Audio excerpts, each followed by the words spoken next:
in 1 Corinthians chapter 10. Watch this, watch this. This is encouraging. This is what you got to know. These are some things that you got to know that you're going to be tested. Verse number 13, 1 Corinthians chapter number 10, verse number 13. Again, out of the Living Bible, it says, but remember that the temptations that come into your life are no different from what others experience. Now, see, that's something you got to understand. See, because you think the test that you're enduring right now, that you face, that ain't nobody been in this. Don't nobody understand what I'm going through. Like this is new. You don't understand. You know, people tell the preacher, you don't understand, Pastor, what I'm going through. You don't know. You don't have the full story. Like your story different than anybody else's story. You're the first person to been broke. Come on, somebody. You're the first person that got a divorce. You're the first person that got fired. You're the only unemployed. Oh, come on, somebody. Can we look at this for what it is? Your kid's the only one to act up.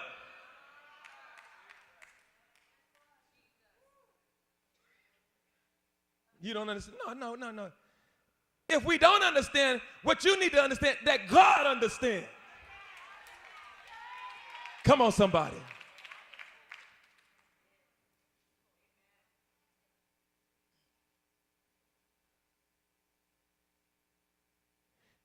And God is faithful, he says. He will keep the temptation from becoming strong, that you cannot stand up against it.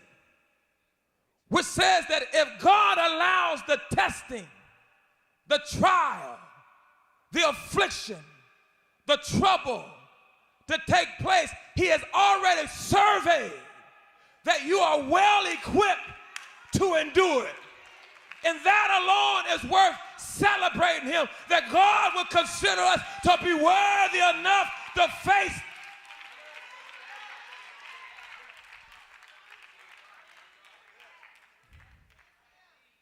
You ought to celebrate God that he consider you worthy enough to slay a devil.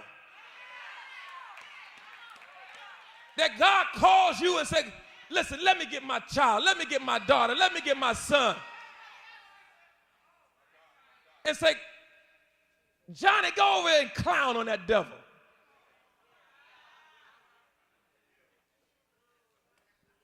God considers you worthy enough. He says, when you are tempted, he will show you a way out so that you will not give into it. Which says, all along, God is leading you, revealing unto you how to endure the test.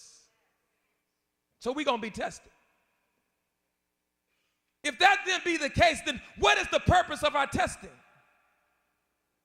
In Deuteronomy chapter number 8, we're going somewhere, and I need to lay this foundation because this is not a message that we oftentimes hear.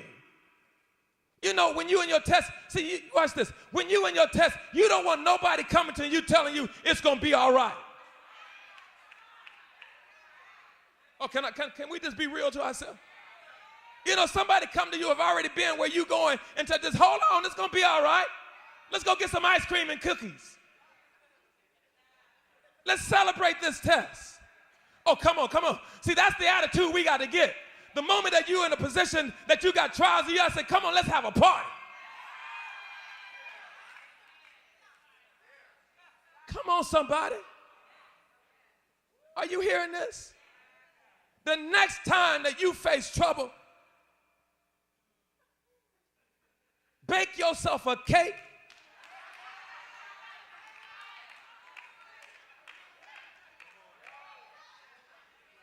Put some icing on it. Inscribe celebration time. There's a party going on. Oh, then you know you're maturing. The purpose of the testing in Deuteronomy says, chapter number 8, verse number 1, it says, chapter number 8, verse number 1 says, every commandment. Now the word commandment can be substituted by the word word. So every word which I command you today, or hear this, you must carefully observe. Are you hearing that? Watch this. The problem that when we're in a trial and we're in a test, we're not observing.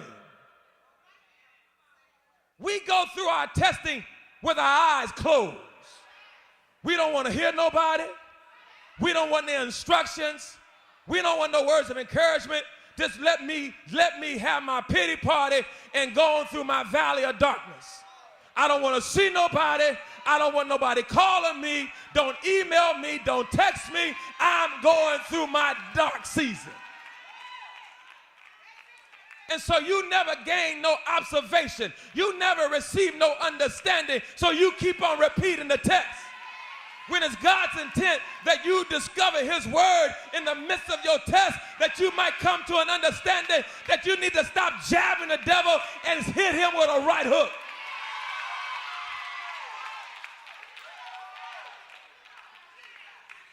Out there playing with him.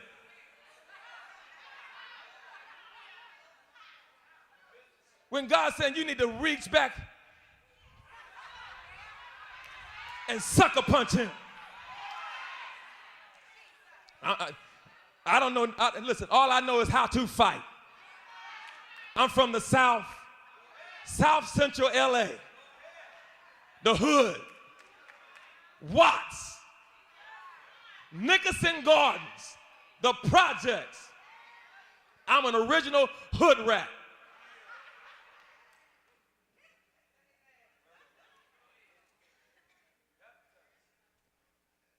So we got to begin to understand that you may live and multiply. Brother, you're not yet living until you have suffered. Until you learn how to die in God. You ain't learned what living is all about. Until you lost it all. You don't know what living is about. Can I just be real? I've been divorced.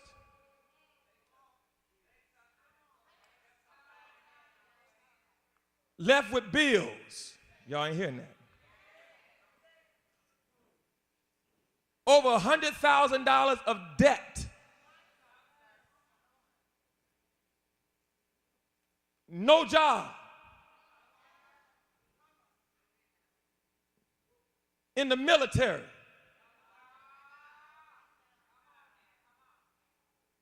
Had to go throw newspapers to try and make a little bit of money.